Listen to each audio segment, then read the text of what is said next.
우리는 내가 수고하고 노력하고 애써서 얻은 것은 수고의 대가라고 합니다. 그러나 수고한 것보다 과분하거나 수고가 없었는데도 얻은 것을 우리는 은혜라고 합니다. 따라합시다. 은혜. 은혜. 그런데 우리가 얻은 성도라고 하는 직분은 그 어떤 수고를 하지 않았고 앞으로도 할 수고가 전혀 없는데 하나님의 은혜로 얻은 신분이 성도라는 신분입니다. 그러니까 내가 예수를 잘 믿었기 때문에 내가 성도가 된 것도 아니고 또 내가 예수를 앞으로 잘 믿을 것이기 때문에 성도가 된 것도 아니고 하나님이 은혜로 우리를 성도 되게 해 주셨습니다. 그러므로 성도 되었기 때문에 그 은혜에 감사해서 성도가 지켜야 될 도리를 지키고 성도가 해야 될 일을 하며 성도의 본분을 따라 우리가 살아가게 되는 것입니다. 그러나 우리가 성도가 된 것은 내게는 100% 은혜이지만은 하나님께서는 우리에게 성도라는 신분을 주시기 위해서 친히 육신을 입고 이 땅에 오셨습니다. 그분이 바로 예수님이십니다. 예수님은 육신을 입고 이 땅에 오셔서 고난의 삶을 사시다가 마침내 우리를 위하여 십자가에 달려 죽으셨습니다. 그리고 3일 만에 다시 살아나셔서 승천하여 오늘도 하나님 보좌 우편에 앉으셔서 우리를 위하여 중보 사역을 하고 계십니다. 그분이 내가 하나님 앞에 드리는 작은 신음소리까지도 다 들으시고 하나님 앞에 중보해 주시. 그래서 우리의 기도가 응답되고 내가 연약하고 부족할 때 그분이 나를 위해 중보하심으로 우리가 하나님의 복을 받게 되는 것이고 하나님의 은혜를 누리게 되는 것입니다. 그 예수님은 약속하신 말씀대로 재림하실 것입니다. 그래서 우리는 재림하실 예수님을 기다리며 성도라는 신분으로 이 세상을 살아가는 것입니다. 그러므로 우리가 하나님 앞에 받은 어떤 이름보다도 가장 귀하고 복된 이름은 바로 성도입니다. 뭐 교회에서 받은 목사, 뭐 장로, 권사, 집사 이런 명칭하고는 비교도 안 되는 최고의 이름은 성도입니다. 그래서 천국 가면 다 우리는 성도라고 통하게 됩니다. 그런데 오늘 우리 현대 그리스도인들은 성도는 아주 평민이고 교회에서 무슨 직분 받으면 그게 무슨 관리직인 것처럼 권세 있는 것처럼 이렇게 생각하는 게 아니고 우리가 받은 신분 중에 최고의 신분은 성도라는 신분입니다. 나는 성도입니다. 따라서 나는 성도입니다. 이 성도라는 아주 귀한 왜? 이 성도라는 신분 때문에 우리가 하나님의 은혜를 받게 되는 것이고 이 성도라는 신분 때문에 우리는 하나님의 보호를 받게 되는 것이고 성도라는 이것 때문에 하나님 앞에 우리는 크게 날마다 은혜를 누리며 살게 되는 것입니다. 그런데 안타까운 것은 시대를 불문하고 성도가 하나님을 알지 못하고 하나님의 은혜를 누리지 못하고 있다는 것입니다. 이 성도란 말을 구약 성경에서는 하나님의 백성, 좀 더 나가면 제사장 나라 거룩한 백성, 거룩한 백성이란 말은 성도라는 말입니다. 그러니까 아브라함의 후손들은 모두 제사장 나라의 거룩한 백성들이었습니다. 하나님께서는 그들의 하나님이 되어주시고 그들을 하나님의 백성 삼으. 오늘 우리도 마찬가지입니다. 우리는 하나님의 거룩한 백성입니다. 그래서 성도입니다. 제사장 나라 거룩한 백성들이 누리는 그 은혜를 누리지 못하고 있다는 것, 이건 불행입니다. 그래서 하나님 대신에 우상을 숭배하게 되고 하나님을 사랑하는 것보다는 자신과 세상을 더 사랑하며 살아가고 있는 것입니다. 왜? 내가 누구인지를 모르니까. 우리는 제사장 나라 거룩한 백성, 곧 성도인데 하나님을 모르고 내가 누구인지를 모르니까 하나님 대신에 우상을 숭배. 믿음이 없는 성도들은 또 정월달이 되니까 은근히 자꾸 고개가 엉뚱한 데로 돌아갑니다. 올해 운세가 어쩔까? 올해 어려운데 운세가 어쩔까? 그래서 심지어 예수를 믿는 성도들 가운데도 스포츠 신문에 나오는 오늘의 운세를 보고 하루에 기분이 왔다 갔다. 토정비결 보셨어요? 그런단 말이에요.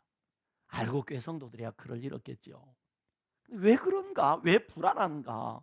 왜 불안한가? 그것은 하나님을 알지 못하고 하나님의 은혜를 누리지 못하기 때문에 그렇다는 거죠. 내가 좀 일이 잘 되면 일이 잘 됐다고 좋아하면서 일이 조금만 잘못되면 곧 당장에 죽을 것처럼 하는 것, 그건 근본적으로 믿음이 없기 때문에 그렇습니다. 찬송가 중에 그런 찬송이 있죠. 이 풍랑 인연하여 더 빨리 간다고. 풍랑이 일었기 때문에 내 인생이 파산하는 것이 아니라 풍랑이 일어나기 때문에 내 인생은 더 빨리 목적지를 향해서 가는 것입니다. 그러므로 여러분 2021년 한 해를 살면서도 저와 여러분이 생각하지 못하고 예측하지 못했던 여러 가지 어려운 일들이 벌어집니다. 그래서 하나님은 우리를 제사장 나라 거룩한 백성으로 삼아주시고 우리를 눈동자와 같이 지켜주시고 보호해 주십니다. 하나님이 지켜주시고 보호하시는데 내게 어려운 일이 생겼다. 내가 기대하는 바가 아닌 전혀 기대하지 못한 상황이 전개되었다. 낙심할 필요 없습니다. 왜? 더 좋은 일을 나타내 보여 주실 것이기 때문입니다. 이것을 우리가 믿지 못하고 모르니까 당장이라도 죽을 것처럼 세상이 다 무너진 것처럼 낙심하고 절망하고 그래서 세상적인 방법을 찾아가고 세상을 의지하고 그리 사는 것입니다. 여러분 우리 항상 기억해야 됩니다. 아무리 밤이 깊고 어두워도 새벽은 밝아오고 있습니다. 아무리 광풍이 불어도 그 풍랑을 주장하시는 하나님의 손길은 여전합니다. 할렐루야. 그래서 어떤 의미에서 우리 성도에게 환난이 있다는 것은 축복입니다. 왜? 더 깊은 하나님의 은혜를 경험할 수 있는 기회이기 때문입니다. 믿습니까? 하나님은 자기 백성을 절대로 포기하거나 절대로 버리지 않습니다. 그래서 이스라엘 백성들에게 하나님은 주신 말씀대로 그들을 인도하셨고 그들을 돌보셨고 그들을 인도하셨습니다. 그러므로 저와 여러분이 어떤 상황 중에도 하나님을 하나님으로 믿고 섬기며 그 말씀을 붙들고 살아가는 은혜가 있기를 주님의 이름으로 축원합니다. 오늘 제가 본문으로 택하여 읽은 사무엘상 4장에서 7장까지의 내용을 살펴볼 것인데, 이 4장에서 7장까지의 내용을 읽다 보면 우리의 시선을 붙잡는 두 개의 단어가 나옵니다. 그것은 오늘 4장 아까 읽었던 그 본문에 이가봇이라는 말과 7장에 나오는 예벤에셀이라는 단어입니다. 이가봇이라는 말, 예벤에셀이라는 말. 여기 이가봇이라는 말은 영광은 어디에? 즉 영광이 없다. 도대체 영광은 어디로 갔느냐 말입니다. 그런 의미로 영광이 없음을 한탄하는 감탄문으로 하나님의 영광이 이스라엘을 떠나버렸다는 뜻입니다. 그리고 예벤예셀이란 샤론 평원에 있는 지명으로 블레셋과 이스라엘이 전쟁하던 그 전쟁터의 이름이 예벤예셀이었습니다. 그리고 사무엘이 전쟁에 크게 승리한 후에 제단을 쌓고 그 제단의 이름을 예벤예셀이라고 불렀습니다. 이 예벤예셀이라는 말은 큰 반석이라는 뜻의 예벤이라는 말과 돕는다, 후원한다, 원조한다라는 뜻의 예셀이라는 단어가 두 개가 합쳐진 합성어입니다. 그래서 예벤에셀 할 때 도움의 돌, 도움의 큰 돌, 도움의 반석 뭐 이런 뜻인데, 그런 예벤에셀이라는 이 말 자체는 그런 원래 사전적인 뜻인데, 오늘 성경 본문에서는 하나님의 도움이라는 의미로 여호와께서 여기까지 우리를 도우셨다 라는 의미로 오늘 본문은 예벤에셀이라는 단어를 사용하고 있습니다. 한번 따라서 해봅시다. 이가봇, 예벤에셀, 예벤에셀. 그런데 저와 여러분이 오늘 이 두 단어를 통해서 우리가 깨닫게 되는 것이 있습니다. 우리 사람들의 개인 인생사도 그렇고 인류의 역사도 그렇고 특별히 이스라엘 역사를 살펴보면 이가봇 시대가 있고, 그러고 하면 예벤에셀 시대가 있다는 것입니다. 우리 개인 인생사도 살다 보면은 이가봇의 그 시기를 지날 때가 있다는 거죠. 하나님의 영광이 보이지 않았는데 하나님의 영광이 떠나가 버린 그런 시대가 우리 개인적으로 있을 수 있단 말이죠. 한 나라도 마찬가지입니다. 한 시기도 마찬가지입니다. 이가봇의 시대를 우리가 지날 때가 있는가 하면 예벤에셀의 시대도 있다는 겁니다. 그래서 오늘 저는 사무엘상 4장에서 7장까지의 내용을 중심으로 해서 이가봇에서 예벤에셀로 라는 제목의 설교를 하기를 원합니다. 한번 따라서 합시다. 이가봇에서 에벤에셀로, 이가봇에서 예벤에셀로.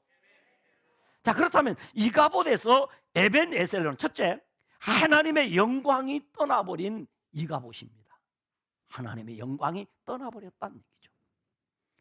하나님의 영광이 떠나버린 이가봇은 하나님이 외면한 엘리 제사장의 인생 말년의 이야기입니다. 하나님의 영광이 떠나버렸다. 엘리는 이스라엘의 영적 지도자였으나 영적으로 매우 어두운 사람이었습니다. 사무엘의 어머니 한나가 성령으로 충만하여 하나님과 심정을 통하면서 원통함과 격분됨으로 깊은 영적 기도를 하고 있을 때에 엘리 제사장은 그것을 분별을 못했어요. 그래서 한나가 술 취한 여자로 알고 술 취한 여인 취급을 하면서 네가 언제까지 취하여 있겠느냐, 포도주를 끊으라고 하면서 책망하던 사람이 바로 엘리 제사장입니다.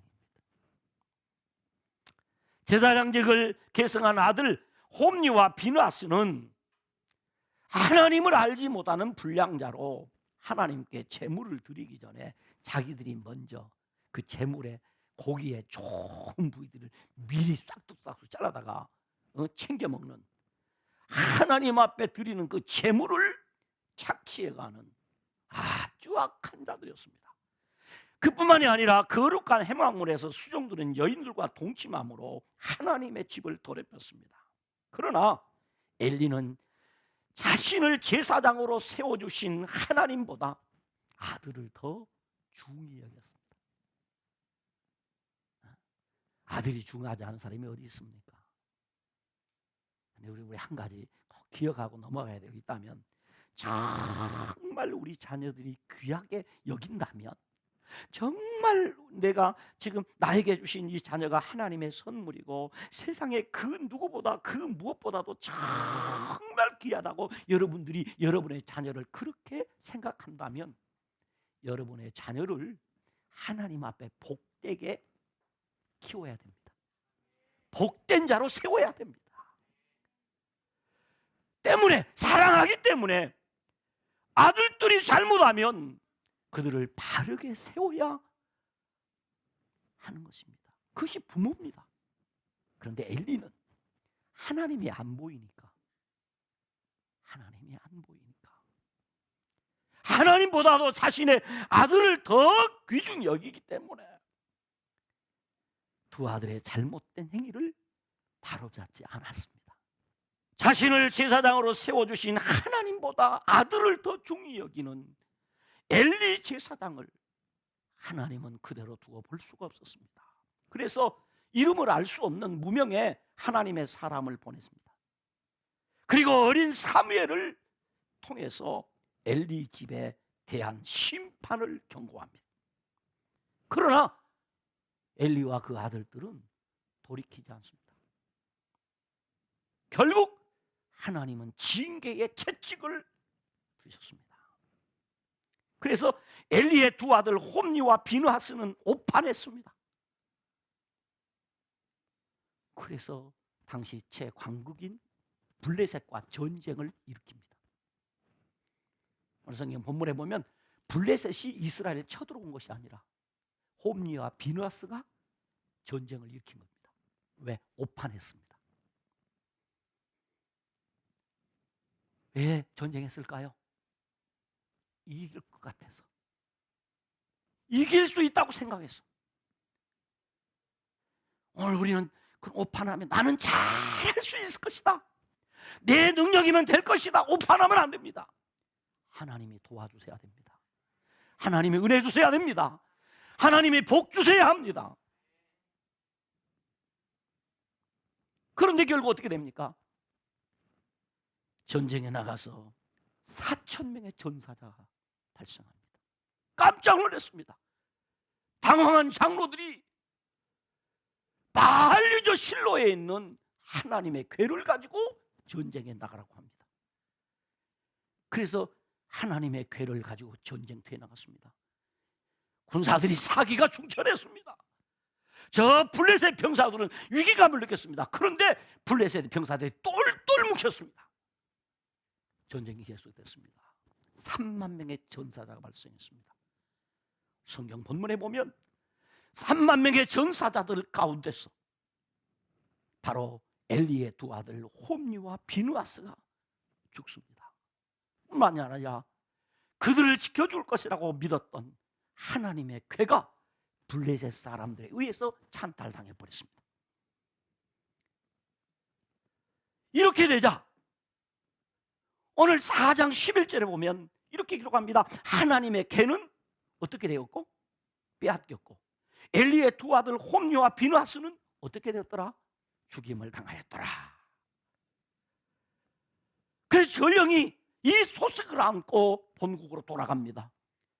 소식을 기다리고 있던 엘리 제사장은 성전 앞 의자에 앉아 있다가 이 소식을 듣고 너무나 충격을 받아서 그냥 그 자리에서 거꾸러져서 목이 부러져 죽습니다.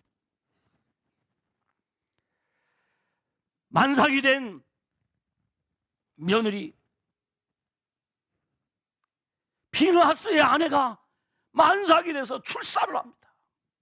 해산의 고통을 느끼는 중에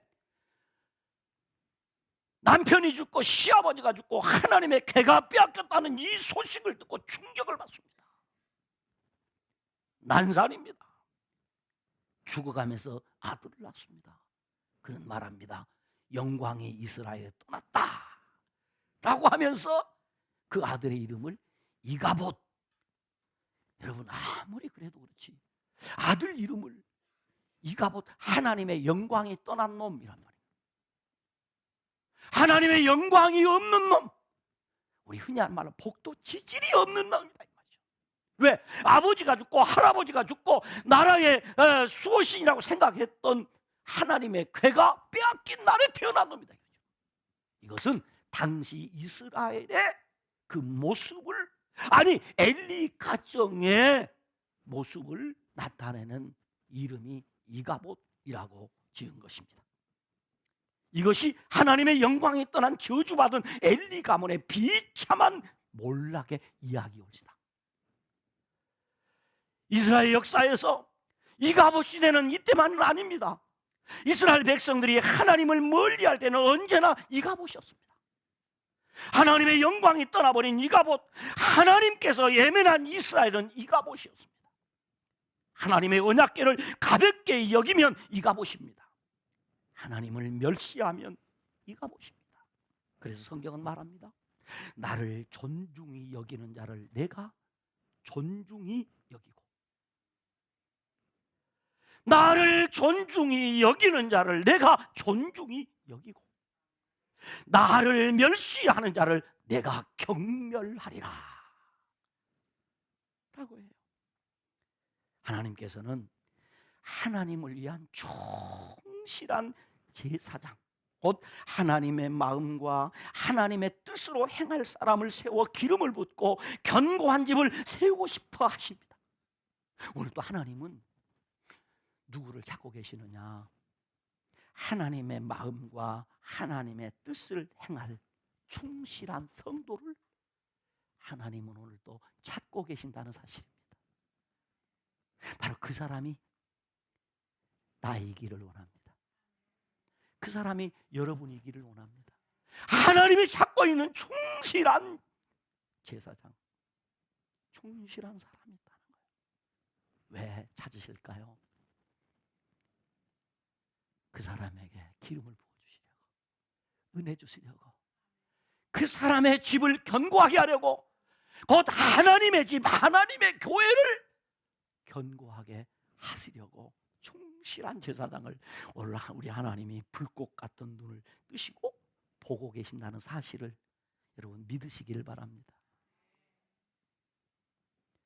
말라기 3장 16절 이하 18절에 보면 하나님을 섬기는 것이 헛되다고 하고 교만한 자가 복되다고 하며 악을 행하는 자가 번성한다고 하는 자들에게 분명하게 말씀하기를, 여호와께서 그것을 분명히 들으시고 여호와를 경외한 자와 그 이름을 존중히 여기는 자를 위하여 여호와 앞에 있는 기념책에 기록하셨느니라 그랬어요. 하나님이 하나님을 존중히 여기는 사람들에 대해서 기록을 다 해놓으신다는 거예요. 그리고 하나님께서 정한 날이 되면 어떻게 하시느냐? 의인과 악인을 분별하고 하나님을 섬기는 자와 섬기지 아니하는 자를 분별하신다 그랬어요. 쫙 갈라놓은 거예요. 여러분 그렇습니다. 우리가 지금 여기서 같이 신앙생활을 하면서 정말 하나님 앞에 충실하게 신앙생활 하시는 분과 그렇지 못하신 분들이 있을 수 있습니다. 그런데 이 땅의 삶에서 별반 그런 사람이나 다를 바 없는 것처럼 보이고 느껴질 수가 있습니다. 아니, 어떤 의미에서 대충 신앙생활하는 사람이 돈도 잘 벌고 뭐 일도 잘 되는 것 같이 보일 수 있습니다. 그래서 시편 기자의 말대로 악인의 형통함을 인해서 우리가 실족할 수도 있습니다. 그러나 기억하십시오. 하나님은 그것을 기록해 놓으시고 때가 되면 악인과 의인, 하나님을 섬기는 자와 섬기지 아니하는 자, 충실한 자와 불충한 자를 분명히 구분하세요. 그래서 하나님께서 레위기 10장 3절 말씀하기는 나는 나를 가까이 하는 자 중에서 내 거룩함을 나타내겠고, 하나님을 가까이 하는 자 중에 하나님이 하나님의 거룩함을 나타내 보여주겠다는 거죠. 그리고 어떻게 했냐? 온 백성 앞에서 내 영광을 나타내리라. 어떤 사람에게? 충실한 사람에게. 어떤 사람에게? 하나님의 마음과 하나님의 뜻을 행하는 사람에게, 모든 사람 앞에, 만 백성 앞에 하나님의 영광을 나타내 보여주실 날이 있다는 겁니다. 믿으셔야 됩니다. 믿으셔야 돼요. 믿으셔야 돼. 당장이 아니라고 할지라도 엘리의 두 아들이 그렇게 악을 행하고 하나님의 예배를 멸시하고 하나님의 집을 더럽힐 때 당장이 죽지 않았습니다. 아버지로부터 제사장직을 물려받아서 계속해서 제사장의 역할을 할 줄로 생각을 했습니다. 하나님이 때가 되니까 한 번에 끝내버립니다. 그래서 엘리의 가문이 성경에 기록된 대로 늙은이가 없어. 자녀들이 태어나면 젊었을 때 다 죽어. 무서운 하나님의 진노가 임하는 이가보 시대를 맞이하게 되었다는 것입니다. 그럼 왜 성경에 이 이야기를 기록했을까요? 뒤를 따라오는 후대에는 이런 일이 없도록 하라는 이야기입니다. 우리는 이가봇 시대에 이가봇의 저주를 받으면 안 됩니다. 그러므로 우리는 하나님이 찾으시는 충실한 성도가 되어야 합니다. 두 번째, 거룩하신 하나님은 스스로 하나님의 영광을 나타내 보이셨습니다. 출애굽기 3장 14절 15절에 하나님께서는 자신을 나는 스스로 있는 자라고 하시면서 스스로 계신 하나님은 조상의 하나님, 곧 아브라함의 하나님, 이삭의 하나님, 야곱의 하나님이라고 말씀하십니다. 이 말씀은 하나님의 자존성을 나타내는 표현입니다. 그러니까 하나님, 우리가 믿는 하나님은 무엇인가 부족해서 우리의 도움이 필요한 분으로 생각하지 말라는 것입니다. 하나님이 무엇인가 부족하기 때문에 내가 그분을 위해서 헌금도 해야 되겠고, 내가 그분을 위해서 기도도 해야 되겠고, 내가 그분을 위해서 무엇인가 내가 좀 힘을 보태야 하나님이 하나님처럼 될 것처럼 그런 생각하지 말라는 것입니다. 여러분, 내가 만약에 좀 기분 나쁘다고 설교를 불충하게 하고 대충 하고 나 이거 못해 하고 어떤 곳에 시간을 빼앗기면 성도들이 은혜 생활 못하고 교회가 안 될 것처럼 여러분 생각한다면 오해입니다. 하나님은 그렇게 되면 나를 패하고 더 좋은 충실한 사람을 세워서 하나님의 백성들 여러분들을 더 은혜로운 자리로 인도하실 것입니다. 더 복되게 하실 것입니다. 교회를 더 부흥시킬 것입니다. 그런데 나를 하나님이 써주심에 감사, 나를 세워주셨음에 감사. 그래서 대충 할 수 없습니다. 여러분 기억하세요. 내가 하나님 앞에 무슨 직분을 받았다, 내가 어떤 사명을 받았다, 내가 이거 하나면 안 될 거야, 내가 하나면 되는가 보자. 오해입니다. 하나님이 나를 세우셨으니 내가 누구보다도 충성스럽게 이 직분 감당하고 이 사명 감당해서 하나님 그분의 뜻을 이루어드리고 그분을 더 영화롭게 하고 더 기쁘게 하고 그분의 나라가 더 잘 되도록 해야 되겠다. 그렇게 하시면 하나님이 은혜 주시고 또 은혜 주시고 또 은혜 주시고 복을 주십니다. 그러니까요, 교회에서도 중직을 맡으신 분들은 자신을 위해서 최선을 다해야 될 뿐만 아니라 하나님의 교회를 위해서, 하나님의 집의 번성함을 위해서 앞장서야 됩니다. 그래야 하나님의 영광이 나타납니다. 그러나 직분은 직분이고 사사시대 내 속에 어른들 행하시면 반드시 하나님이 그것을 기록하여 하나님의 때가 이르면 하나님의 영광을 거두는 이가봇 시대를 맞이하게 된다는 사실을 잊으면 안 됩니다.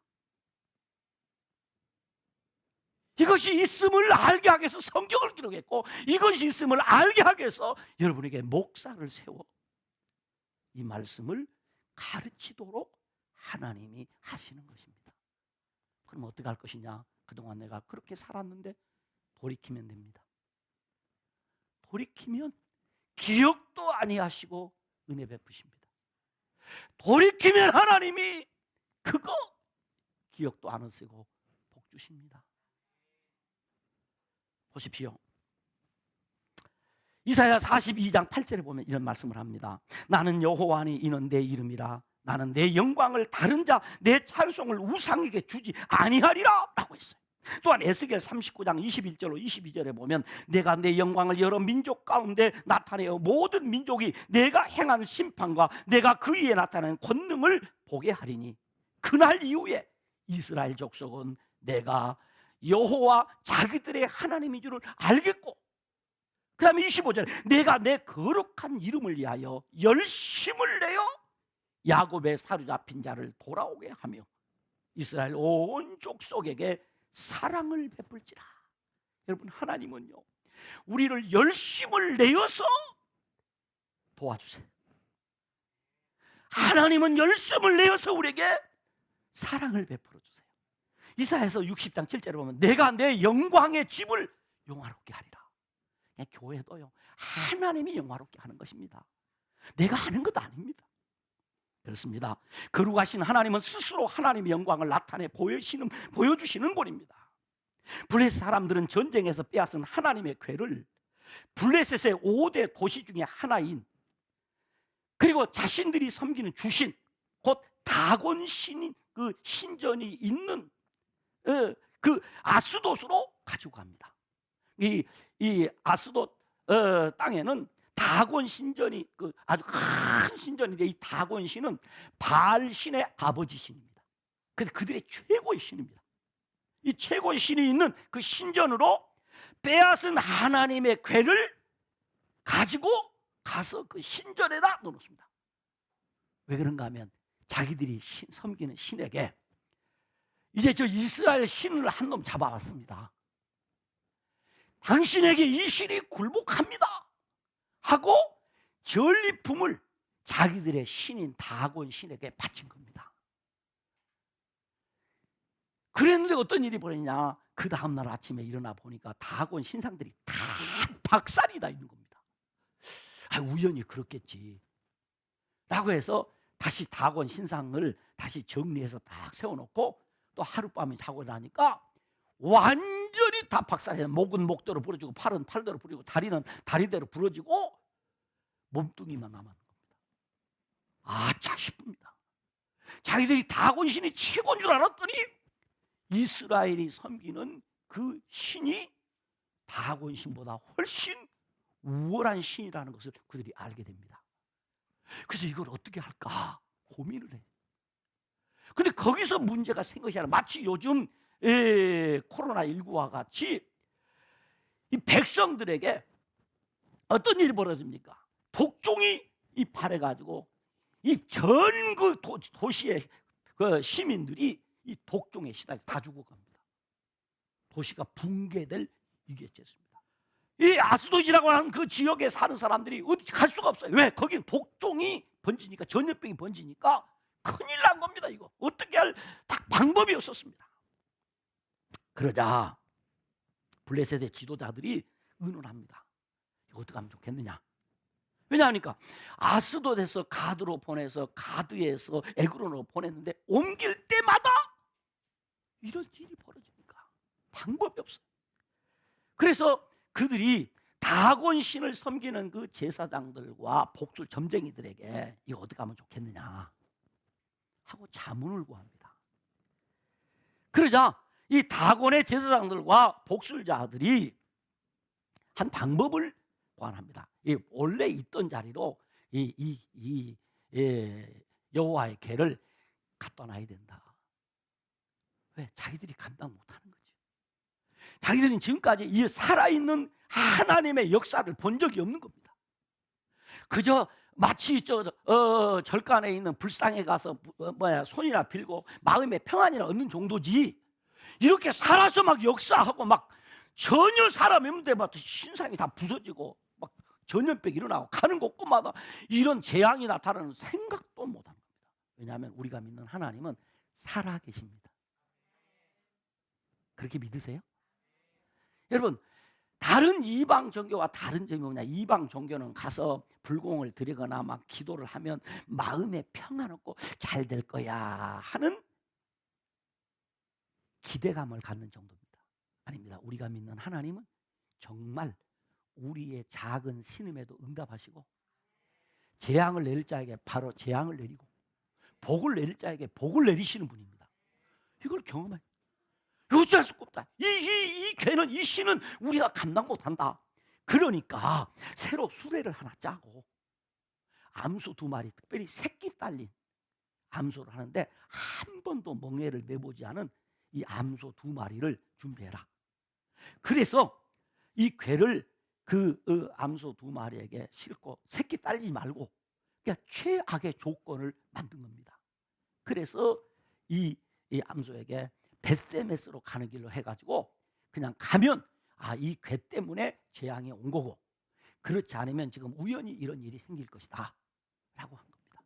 그래서 이 제사장, 다곤 제사장들과 복술자의 제안대로 이 블레셋 지도자들이 그렇게 했습니다. 그랬더니 이 암소 2마리가, 한 마리도 아니고 2마리가 눈물이 철철 흐르면서 그 괴를 메고 어디까지 가요? 벳세메스까지 가는 겁니다. 뭘 의미합니까? 지금 살아계신 하나님이 스스로 하나님 되심을 블레셋 사람들에게 알게 하신 거예요. 하나님이 그 미물인 암소를 하나님이 붙들고 지금 벳세메스로 가는 것입니다. 그러자 벳세메스에 무사히 이 법궤가 도착하자 벳세메스 사람들이 벌벌 떱니다. 우리에게도 재앙이 오면 어떡하나. 하나님이 어떤 하나님이냐? 두려움의 하나님이 된 거죠. 블레셋 사람들만이 아니라 이스라엘 사람들까지도 우리가 섬기는 하나님은 살아계신 두려운 하나님이다. 그래서 이 벳세메스 사람들이 사람을 보내서 이 기럇 여아린 사람들에게 빨리 이 법궤 가져가라. 무서워 벌벌 떱니다. 벌벌. 그러면서 우리 벳세메스 사람들이 하는 얘기 있습니다. 거룩하신 하나님 여호와 앞에 누가 설 수 있겠느냐? 하나님이 어떤 하나님이라고요? 거룩하신 하나님이다.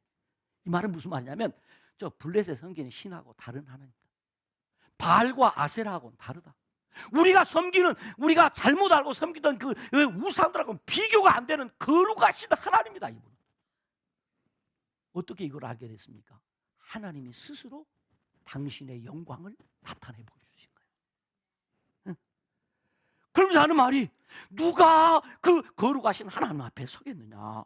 그를 우리에게서 누구에게로 옮겨가야 될까? 벌벌 떨게. 하나님은 스스로 영광을 나타내. 그래서 출애굽기 29장 43절에 보면 내 영광으로 말미암아 해막이 거룩하게 될지라. 하나님께서 하나님의 영광을 나타내 보여주시기 때문에 이 하나님의 궤가 거룩한 것이고, 이 하나님의 궤가 역사가 나타난 거죠. 기고만장하게 하나님의 궤를 빼앗아갔던 블레셋 사람들은 7개월 동안 하나님의 궤를 감당할 수가 없었습니다. 그것은 이스라엘 사람들의 반격 때문이 아니었습니다. 자신의 궤를 옹이하시는 거룩하신 여호와의 손을 감당할 수가 없었다고 본문은 그렇게 기록하고 있어요.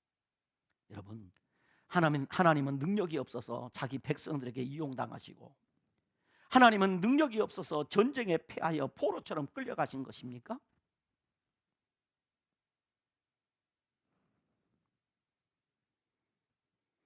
하나님은 스스로 하나님의 하나님 되심을 나타내 보이시기 위해서 블레셋으로 가신 겁니다.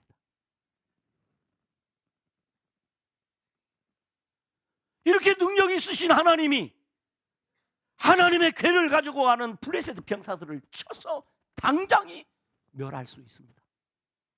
그렇지 않습니까?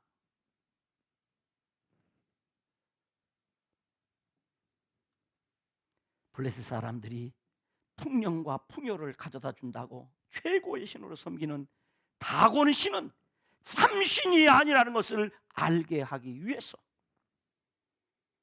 하나님은 블레셋으로 끌려가신 것입니다.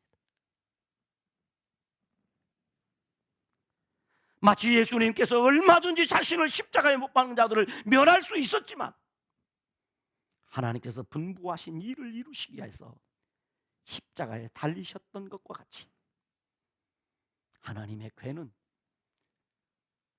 능력이 있지만 얼마든지 괴를 끌어가는 블레셋 병사들을 치실 수 있지만 하나님은 블레셋으로 가셨습니다. 그러나 결국 블레셋 사람들은 7개월 만에 다곤 신은 무능한 신이라는 것을 알게 되었습니다.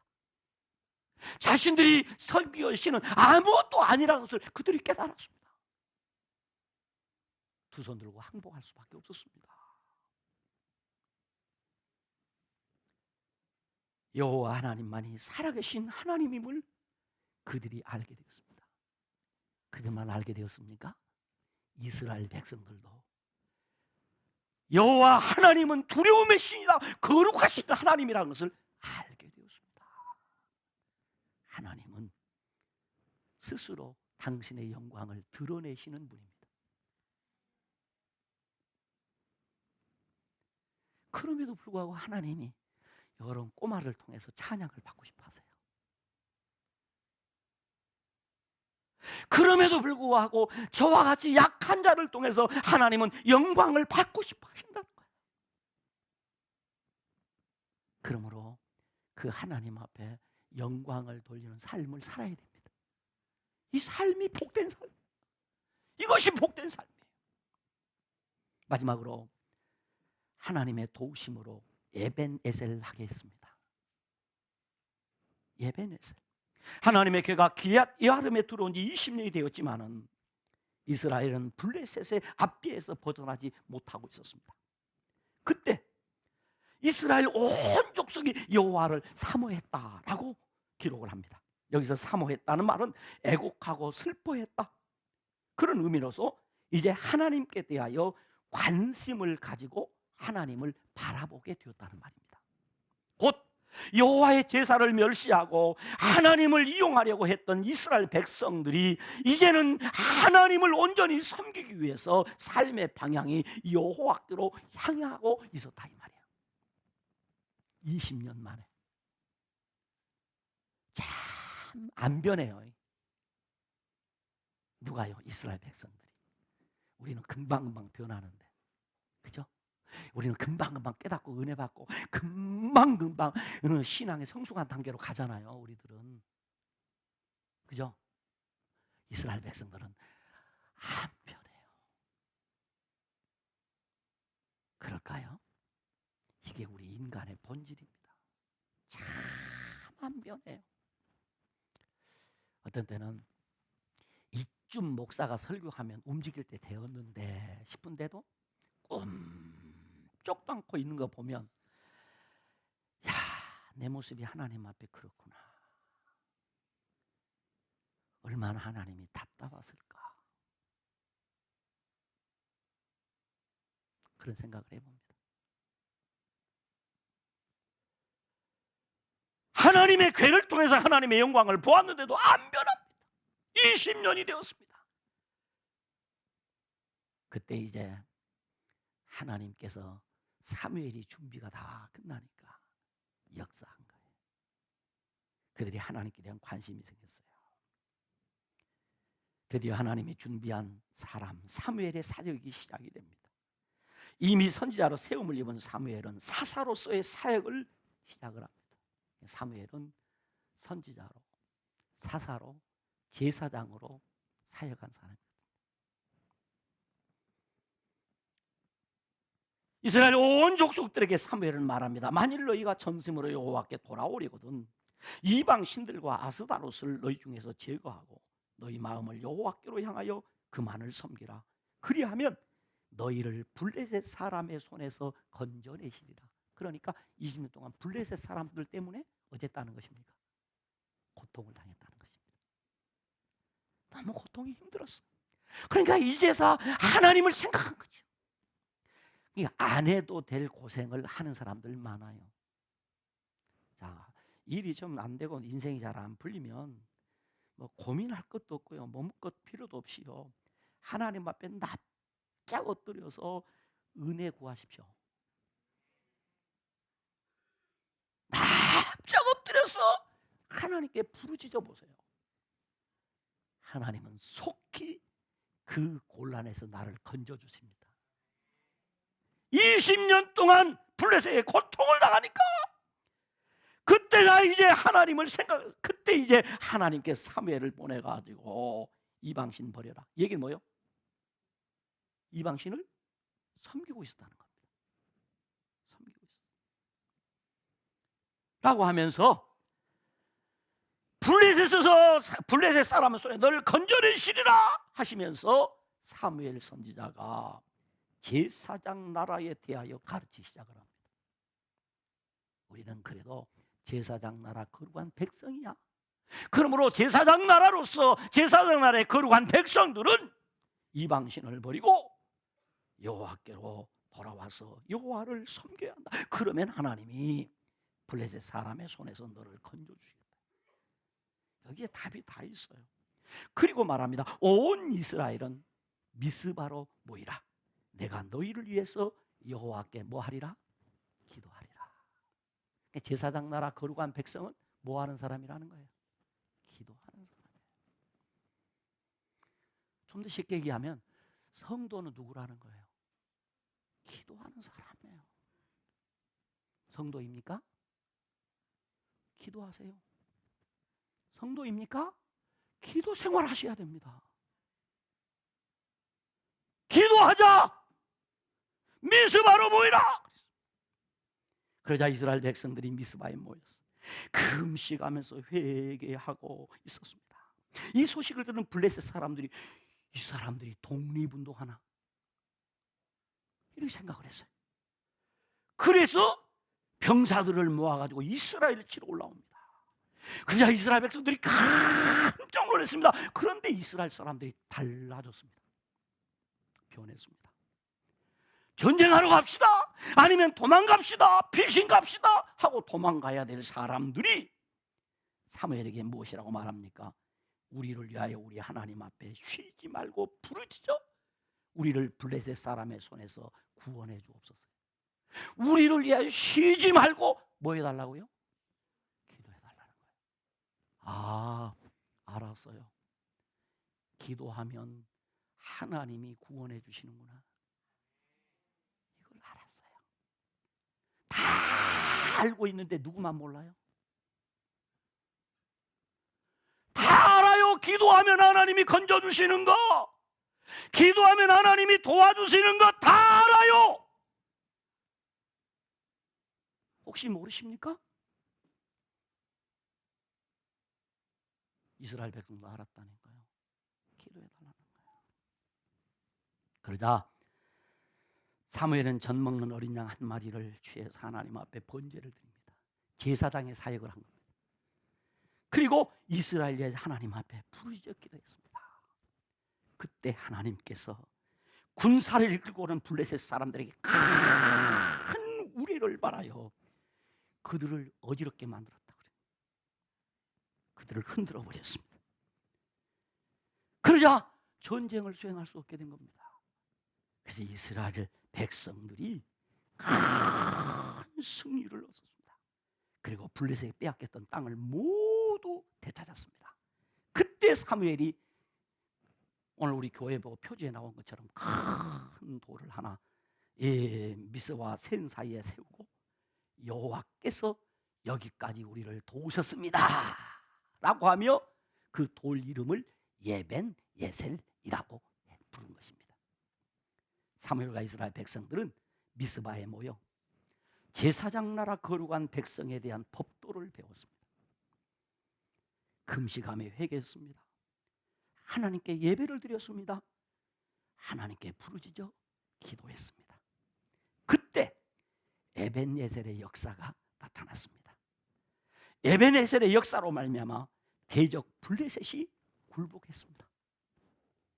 에벤예셀의 역사로 말미암아 잃었던 땅을 되찾았습니다. 회복되었습니다.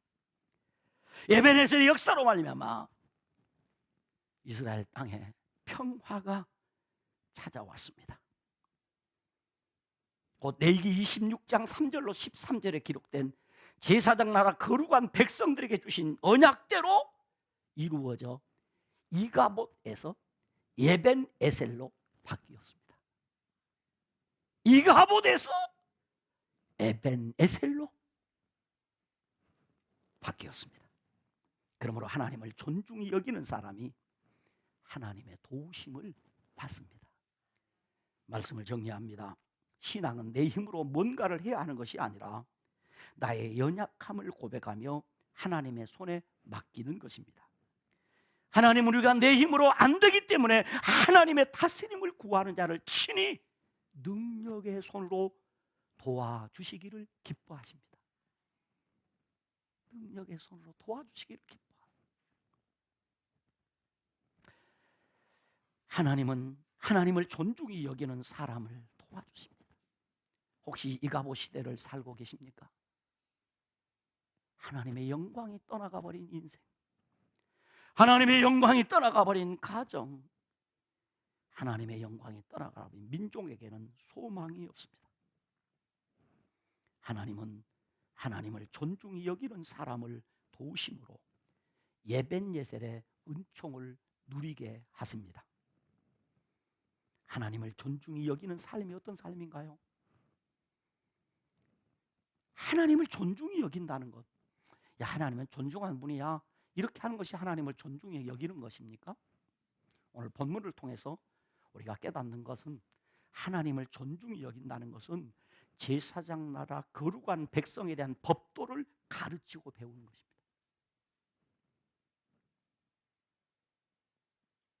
다시 말하면 하나님의 말씀을 바르게 가르치고 배우는 것입니다. 그래서 우리는 하나님의 말씀인 성경을 읽고 하나님의 말씀인 성경을 배우는 것입니다. 그것이 하나님을 존중히 여기는 것입니다. 두 번째는 하나님을 존중히 여기는 삶은 오늘 본문대로입니다. 예배 생활에 힘쓰는 것입니다. 미스바에 왜 모였습니까? 예배 회복을 위해서 모인 것입니다.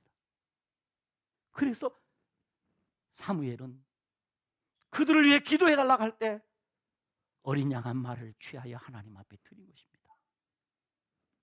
세 번째는 하나님을 존중히 여기는 삶은 하나님 앞에 회개하며 부르짖어 기도하는 것입니다. 여러분, 하나님을 존중히 여기십니까? 기도 생활하셔야 합니다. 하나님을 존중히 여기는 사람이 하나님의 도우심을 받습니다. 그러므로 이가봇에서 에벤에셀로 가는 사람은 말씀에 은혜 받는 생활을 합니다. 기도 생활에 열심히 합니다. 예배를 사모하는 삶을 살게 되는 것입니다. 그러므로 하나님을 존중히 여기는 사람이 하나님의 도우심을 받습니다. 기도합니다. 하나님 아버지, 감사합니다. 허물과 죄로 죽었던 자를 구원하기 위해서 친히 인간의 몸을 입고 오셔서 우리 죄를 위해 십자가에 죽으신 우리 예수님, 3년 만에 부활하신 우리 예수님, 승천하신 예수님, 다시 오실 예수님을 나의 구주와 주인으로 믿어 성도가 되게 하신 것 감사합니다. 이제 하나님을 존중히 여기는 삶을 살기를 원합니다. 하나님을 존중히 여기는 사람이 하나님의 도우심을 받는다고 오늘 그리 말씀하셨사오니 이제 우리도 말씀의 은혜 받는 생활을 하기를 원합니다. 기도 생활에 열심하기를 원합니다. 예배를 사모하는 삶을 살기를 원합니다. 하나님이여 우리를 도와주시옵소서. 하나님이여 우리 가운데 영광을 거두시지 마시고 영광을 충만히 나타내 보여주시옵소서. 예수님 이름으로 기도드리옵나이다. 아멘.